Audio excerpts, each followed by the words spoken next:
आपका भी एक क्वेश्चन बन सकता है कि इंडिया के अंदर एक्सनेस कब तक वापस आएगा। तो देखो, मैं सीधा बात कहूं तो दो सिनेरियो में ही सिर्फ और सिर्फ इंडिया के अंदर एक्सनेस वापस आ सकता है। फर्स्ट ऑफ ऑल, इन्होंने तो कोई भी डेट शेयर नहीं किया, उसी के साथ इन्होंने अभी तक कुछ भी फिक्स्ड कोई नोटिस नहीं दिया कि इस तरीके से हम लोग वापस आने वाले, इस डेट को आने वाले। तो सबसे पहले इनका जो दो सिनेरियो में से एक सिनेरियो बन सकता है कि ये कब वापस आएगा। तो आ सकता है अगर ये इंडिया के अंदर सेबी, आरबीआई, एफआईयू इन रेगुलेटरी अथॉरिटीज के अंडर में इसको अल्टीमेटली रजिस्टर्ड होना पड़ेगा। अगर ये रजिस्टर्ड हो जाता है तब जाके ये इंडिया के अंदर लीगली ट्रेड करा सकता है, न्यू अकाउंट भी ओपनिंग कर सकता है। लेकिन यहाँ पे इनका सबसे बड़ी जो दिक्कत है कि इन्होंने ऑलरेडी बहुत दिन पहले से बहुत सारा क्लाइंट को ऑनबोर्ड कर चुके हैं, जिस वजह से इंडिया के अंदर उनको कुछ टैक्सेस वगैरह भी पे करना पड़ता है।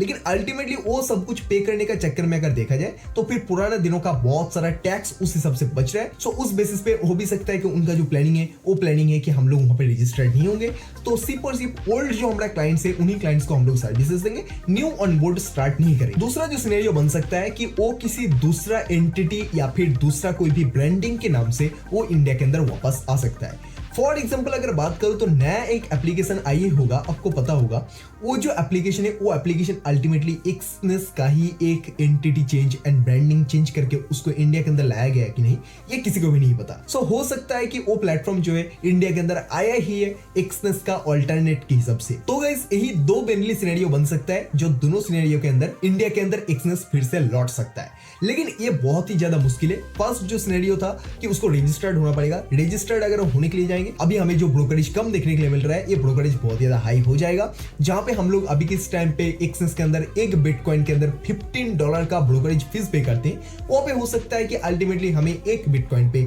ऑलमोस्ट $45, $60, $70 का आसपास हमें ब्रोकरेज पे करना पड़े।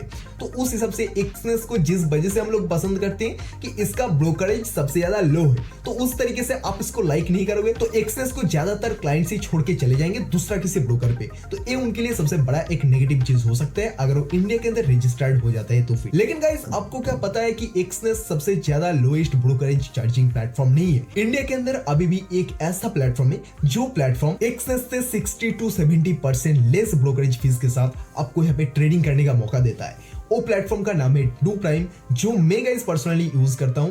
एंड अगर आप चाहो तो इस प्लेटफॉर्म को यूज करके देख सकते हो। फर्स्ट ऑफ ऑल, ये आपको यूपीआई में डिपॉजिट करने का मौका प्रोवाइड करते हैं। साथ ही में आप बिटकॉइन पे अगर ट्रेड करते हो तो एक बिटकॉइन के अंदर जहां एक्सनेस चार्ज करता है $15, वहां पे ये प्लेटफॉर्म चार्ज करता है सिर्फ और सिर्फ $5 to $6। तो 62% लेस ब्रोकरेज आपको चार्जेस किया जा रहा है। ये जो प्लेटफॉर्म है, ये प्लेटफॉर्म के अंदर अभी तक किसी को भी कोई भी इशू नहीं हुआ है। यहाँ पे आपको यूपीआई डिपॉजिट का फीचर्स मिल जाता है, आपको क्रिप्टो करेंसी का ऑप्शन मिल जाता है, क्योंकि क्रिप्टो करेंसी अभी के टाइम पे सबसे ज्यादा सेफेस्ट है। एंड उसी के साथ क्रिप्टो करेंसी में अगर डिपॉजिट विड्रॉल करते हो तो इंस्टेंट विद इन 5 मिनट के अप्रूव्ड भी हो जाता है। लेकिन गाइस, अभी भी अगर आप एक्सनेस को ही यूज करते हो तो फिर गाइस आपको यहाँ पे थोड़ा सा सावधानी मेंटेन करना होगा, क्योंकि अगर आप देखोगे तो इंडिया के अंदर एक्सनेस अभी के इस टाइम पे वर्ड नहीं है। और इंडिया से अगर बाई चांस उनका जो अभी ट्रेडिंग का जो सर्वर है, वो सर्वर भी अगर बाई चांस किसी तरीके से क्लोज कर दे, आपका जो फंड होगा वो फंड वहां पे फंसा का फंसा ही रह जाएगा। अब बताओगे कि बहुत बड़े बड़े यूट्यूबर्स लोगों को हम फॉलो करते हैं तो उनका अकाउंट पे तो लाखों में करोड़ों में फंड पड़ा हुआ है, एंड वो लोग हमें बताते भी हैं कि हमारा इतना फंड चला जाएगा, तो फिर आप लोग क्यों डर रहे हो। तो गाइस, उनका सिंपली फंड है कि उन सभी का होता है दुबई का अकाउंट। दुबई का अकाउंट के साथ इंडियन अकाउंट का कोई भी यहाँ पे लिंक नहीं है।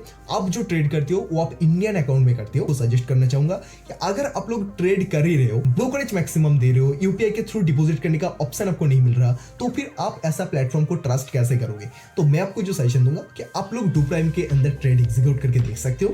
डू प्राइम भी आपको MT5 में ट्रेड करने का मौका प्रोवाइड करते हैं, एंड सिमिलर टू एक्सनेस वो भी प्लेटफॉर्म है। तो अगर आप चाहो तो लिंक आपको डिस्क्रिप्शन बॉक्स में प्रोवाइड कर दूंगा। अकाउंट ओपनिंग करो, एंड कोई भी प्रॉब्लम होता है तो कमेंट सेक्शन में कमेंट करके बता सकते हो। अगर आपको मेरे साथ बात करनी है तो डेफिनेटली आप मेरे को इंस्टाग्राम पे भी DM कर सकते हो। अभी आप मेरे को कमेंट सेक्शन में कमेंट करके बताओ एक्सनेस कब तक इंडिया के अंदर वापस आ सकते हैं, आपको क्या लगता है। आप आपका ओपिनियन कमेंट बॉक्स में शेयर करो।